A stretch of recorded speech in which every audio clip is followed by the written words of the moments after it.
ದಾನ ಕೊಟ್ಟಾನ. ಎಳೆ ನಿಮ್ಮ ದಾನ, ಬೆಳೆ ನಿಮ್ಮ ದಾನ, ಸೋಮು ಸೋಸುವ ಗಾಳಿ ಅದು ನಿಮ್ಮ ದಾನ. ಎಷ್ಟೆಲ್ಲ ಎಲ್ಲ ದಾನ ಕೊಟ್ಟಿರಕ್ಕಂತ ಭಗವಂತನ ನಮಸ್ಕಾರ ಮಾಡ್ಲಿಕ್ಕೆ ಅಂತಂದ್ರೆ ಹೆಂಗ? ಇಡೀ ನಮ್ಮ ದೇಹವನ್ನು ಕೊಟ್ಟಾನ. ಇದು ಈ ಪಂಚಭೂತಗಳು ಕೂಡಿರ್ತಕ್ಕಂಥ ಈ ದೇಹ 9 ತಿಂಗಳ ತಾಯಿ ಗರ್ಭದೊಳಗೆ ಅದೆಲ್ಲವನ್ನು ತಯಾರು ಮಾಡಿ ಈ ನಾವ್ ಏನ್ ಹೊರಗೆ ಬಂದೀವಿ ಎಲ್ಲರೂ 9 ತಿಂಗಳ ತಾಯಿ ಗರ್ಭದಾಗ ಇದೀವಿ ನಾವು. ಅಲ್ಲೆಲ್ಲ ನಮ್ಗೆ ನರನಾಡಿಗಳು, ಇವತ್ತು ಎಲುಬುಗಳು, ಇವು ಮಜ್ಜಿ ಮಾಂಸ, ಆಮೇಲೆ 9 ತಿಂಗಳು 7 ತಿಂಗಳ ತಾಯಿದಾಗ ಎಲ್ಲದಿರ್ತಕ್ಕಂಥ ಜೀವಾತ್ಮನ ಹೊರಗೆ ಪ್ರವೇಶ ಮಾಡಿ ನಾವು ಹೊರಗೆ ಬಂದ ಬಳಿಕ ಸುಖ ಸಿಗಲಿ ಅಂತ ತಿಳ್ಕೊಂಡೇಳಿ ಸಾವಿರಾರು ಗಟ್ಟಲೆ ಹಣ್ಣು ಕೊಟ್ಟಾನ, ಸಾವಿರಾರು ಗಟ್ಟಲೆ ಪ್ರಸಾದ ಕೊಟ್ಟಾನ, ಭೂಮಿ ಕೊಟ್ಟಾನ, ನೀರು ಕೊಟ್ಟಾನ, ಗಾಳಿ ಕೊಟ್ಟಾನ.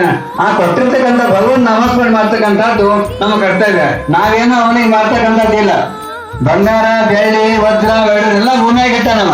ಪೆಟ್ರೋಲು, ಡೀಸೆಲ್ ಅವ್ನ ತಿಜೋರಿದು. ಭೂಮಿ ಅಂತಂದ್ರೆ ಭಗವಂತನ ತಿಜೋರಿ. ನಾವ್ ಹೆಂಗ ನಮ್ಮ ದುರ್ಗವನ್ನ ಹನುಮನ್ನ ತಿಜೋರಿ ಇಡ್ತೀವಿ ಮನೆಯಾಗ, ಹಂಗ ಭೂಮಿಯಾಗೆಲ್ಲ ಇಟ್ಟಾನ. ಅವನ್ನೆಲ್ಲ ತಕೊಂಡೀವಿ ನಾವು. ಅಡ್ಡಿ ತಕೊಂಡು ಸುಖ ಪಡಕತ್ತೀವತ್ತ.